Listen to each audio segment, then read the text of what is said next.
అది జింకే కాదు. Watch our web series Constable Kanakam streaming now only on ETV Win app.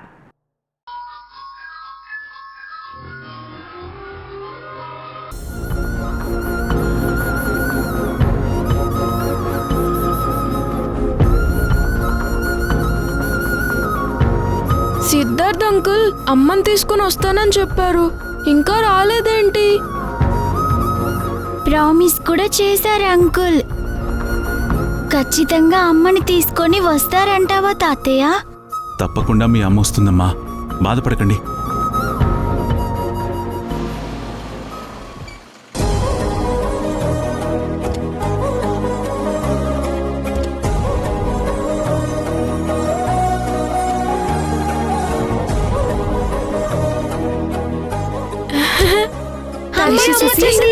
అమ్మా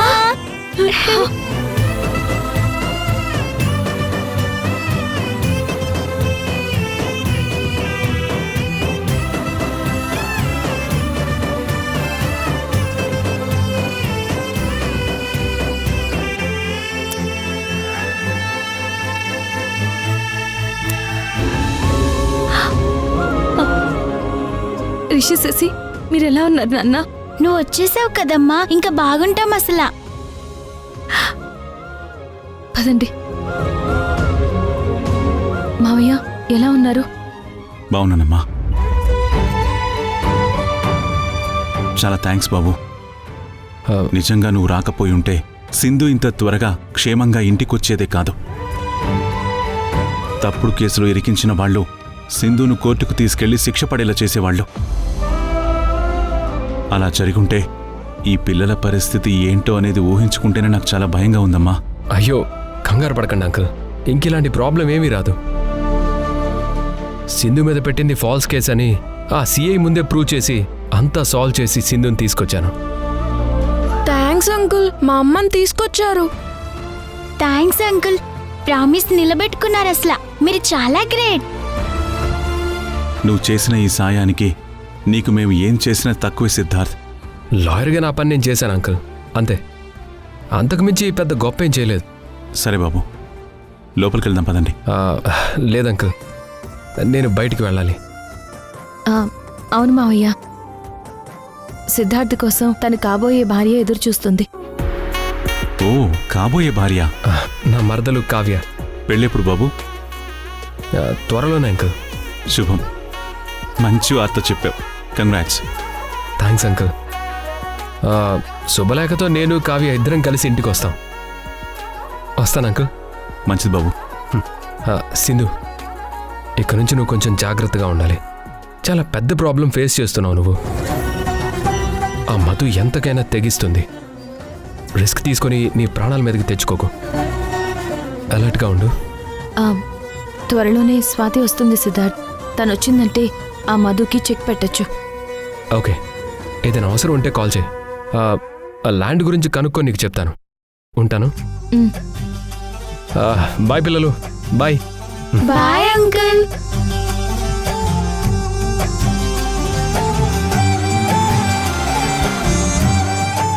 పదండి లోపలికి. పదండి. మేడం, ఏంటి మేడం అర్జెంట్గా రమ్మన్నారు? మా అత్తయ్య ఎక్కడుందో తెలిసిందిరా. ప్రతిసారి మీకు చెప్తే ఏ ఉపయోగం లేకుండా పోతుంది. అందుకే ఈసారి మీతో పాటు నేను కూడా వస్తాను. అందరం వెళ్ళి ఆ ప్లేస్ లో అత్తయ్య దొరికిన వెంటనే అక్కడ అత్తయ్య దగ్గర ఎవరైతే ఉన్నారో వాళ్ళందరినీ చంపేసి. అలాగే మేడం, మీరు చెప్పినట్టే చేస్తాం. అత్తయ్య గారిని అటు నుంచి అటే ఇటైనా తీసుకువెళ్ళి వేరే ప్లేస్ లో పెట్టి అత్తయ్యని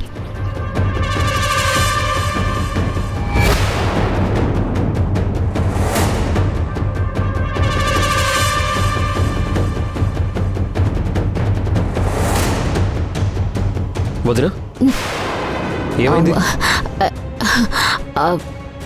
ఏం లేదు మరిది గారు, చిన్న పని మీద బయటికి వెళ్తున్నాను. ఆ విషయమే వీళ్ళతో చెప్తున్నాను. ఏదో ప్లేస్ అనడం నేను విన్నాను, అమ్మ అని కూడా అనడం విన్నాను. అమ్మ గురించి ఏమైనా తెలిసిందా వదినా? ఆహా, అయ్యో ఏం లేదు మరిది గారు, అత్తయ్య గురించి నాకేం తెలియలేదు.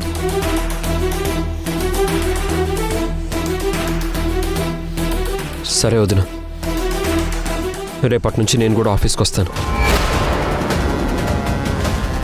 ఇప్పటి వరకు ప్రాజెక్ట్లో జరిగిన వర్క్స్ గురించి నాకు పూర్తి డీటెయిల్స్ చెప్పండి. అమ్మో, యష్ ఆఫీస్కి వస్తే నాకు ప్రాబ్లం అవుతుంది. నేను అనుకున్నది చేసేదిలా.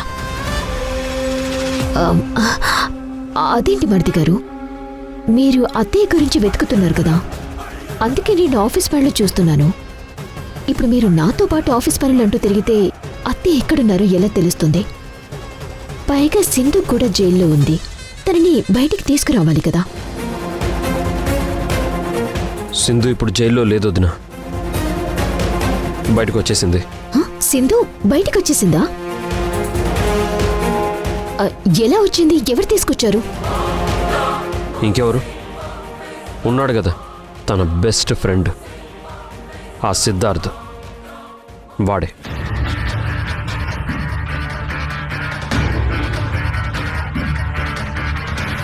ఓ, పాత మిత్రుడితోనే మళ్ళీ కలిసిందా ఆ సింధు? ఏంటి మరిది గారు ఇది? సింధు ఇంకా మారలేదా? మారదా? ఇంకా ఇలానే ఉంటుందా? తనని విడిపించటానికి మీరున్నారు కదా, ఇంతలోనే ఆ సిద్ధార్థిని పిలవటం ఎందుకు? మిమ్మల్ని బాధ పెట్టడానికి కాకపోతే మాట్లాడరేంటి మరిది గారు? వదినా, ఆ టాపిక్ వద్దు, వదిలేయండి. ప్రాజెక్ట్ వర్క్ డీటెయిల్స్ అన్ని ఇస్తే నేను ఒకసారి అంతా చెక్ చేస్తాను. సింధు సిద్ధార్థ్ ఎఫ్ఐఆర్ చెప్పి డైవర్ట్ చేసినా కూడా యష్ డైవర్ట్ కావటం లేదు. పర్వాలేదు మరిది గారు, ప్రాజెక్ట్ వర్క్స్ అన్ని నేను చూసుకుంటాను. మీరు అత్తయ్య గారిని వెతికే పనిలో ఉండండి. 2 అంటే మీరు బాగా స్ట్రెస్ అయిపోతారు. ఒకవేళ అంతగా డీటెయిల్స్ తెలుసుకోవాలనుంటే నేను ఇప్పుడు బయటికి వెళ్తున్నాను. వచ్చాక అంత వివరంగా చెప్తాను, సరేనా? Okay madam. రే పదండ్రా.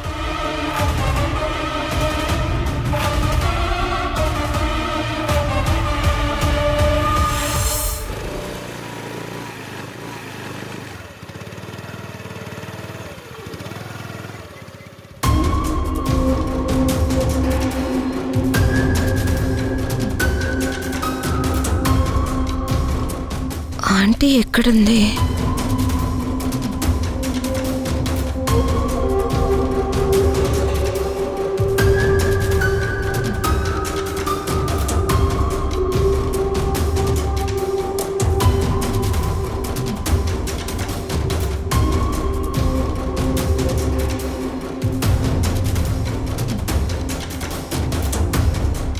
అమ్మ కావ్య, ఏంటమ్మా, ఏమైంది? ఎందుకు అంతలా భయపడ్డా? ఏం లేదండి, భయమేం లేదే. కాఫీ ఏమైనా తాగుతావా? ఆంటీ గురించి వాళ్ళకి ఫోన్ చేసి చెప్పిన విషయం చెప్పాలా వద్దా? ఏంటమ్మా ఆలోచిస్తున్నావు? కాఫీ కావాలా? తాగుతాను ఆంటీ, తీసుకురండి. సరే తెస్తాను, కూర్చో.